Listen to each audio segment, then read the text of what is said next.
President Bola Tinubu is expectedly chairing the Federal Executive Council, which is holding for the first time on a Wednesday since he assumed office as Nigeria's president. The meeting holds behind closed doors, and a few hours later, some ministers gathered to speak on the decisions taken. One of them is the approval of 2 memos for the Ministry of Aviation for projects worth over 7 billion naira. Whilst we concentrate on the part of aviation that attracts the optics, what we call the optics, the clean toilets, the buildings, good arrival halls and all of that the public will want to see, we see all the time.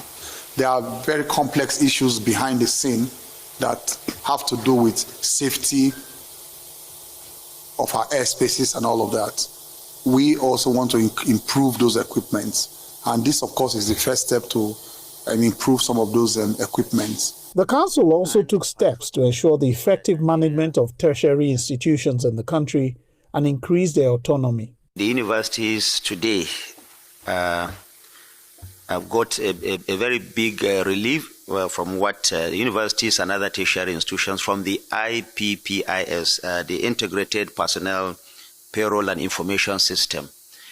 You recall that the university authorities and ASU have been clamoring for the exemption of the universities and other tertiary institutions from this system. What that means in simple language is that the university administration, the university authorities, and other tertiary institutions will now be paying their own personnel from their own end instead of relying on the IPPIS that has been the case. Before now, when the tertiary education institutions want to make recruitment, they have to run to the office of the head of service, for waiver, for approval, for all that sort of thing.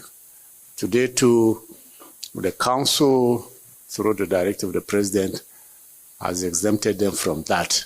The council is also said to have considered the high amount of funds said to be lost to the issue of waivers and has decided to review the amount of waivers that are being given out in a bid to increase revenue to the country.